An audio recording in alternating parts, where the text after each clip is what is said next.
In January 897, Pope Stephen VI had the 9-month-old corpse of his predecessor dressed in papal robes, seated on a throne, and formally tried for crimes against the Church. An earthquake struck the basilica during the proceedings. The corpse was found guilty, its fingers were cut off, it was thrown in the Tiber. 2 months later, Stephen VI was strangled in prison. The corpse outlasted its judge. To understand how a pope ended up screaming at a decomposing corpse in a basilica, you need to understand what the papacy was in the 9th century, not what it claimed to be, what it actually was. Between 872 and 965 AD, roughly 24 popes came and went. Between 896 and 904 alone, the papacy changed hands nearly every year. This was not due to natural causes, necessarily. This was due to the papacy being, at this moment in history, the single most valuable political prize in Western Europe. Control the Pope, control the blessing, control the blessing, control who gets to call himself Holy Roman Emperor, control that title, control the tax revenues, the military allegiances, and the territorial claims of every significant power in the former Carolingian Empire, which had fragmented into competing successor states after Charlemagne's death in 814. The men who became pope in this era were not elected for their holiness. They were elected because a powerful Roman family, or a Frankish king, or a Lombard duke, needed an ecclesiastical rubber stamp on their particular version of who should rule Italy, who deserved the imperial crown, and who should be commanding armies. The popes who survived longest were the ones who managed these competing demands most skillfully. Formosus was skilled. He was also not quite skilled enough. Open loop 2. Who was Formosus before he was history's most famous decomposing defendant? Meme sting. The 9th century, where papal succession was a polite phrase for ongoing low-intensity knife fight over the most politically powerful office in Europe. Formosus. His name in Latin means good-looking.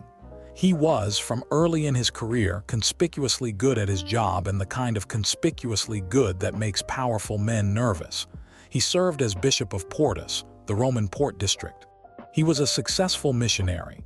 His efforts to spread Roman Catholicism through Bulgaria were so effective that the Bulgarian Prince Bogoris petitioned for Formosus specifically to become Archbishop of Bulgaria. This was impressive ecclesiastically. It was also alarming to Pope John VIII, who understood that a bishop with his own devoted foreign kingdom was a bishop who did not need the Pope. John VIII accused Formosus of violating canon law, specifically the law prohibiting a bishop from presiding over more than one diocese, and of openly coveting the papacy. Both accusations may have had a basis in fact. Formosus had not been subtle about his ambitions.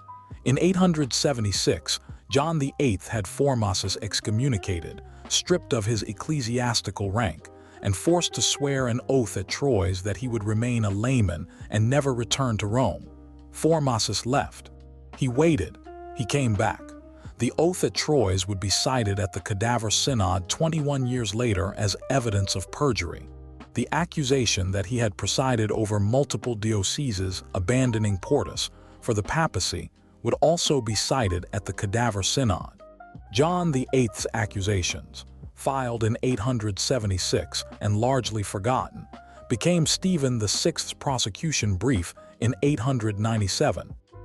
In 882, Pope John VIII, Formosus's persecutor, the man who had excommunicated him and sent him into exile, died. The circumstances were specific. He was the first pope to be murdered by his own people.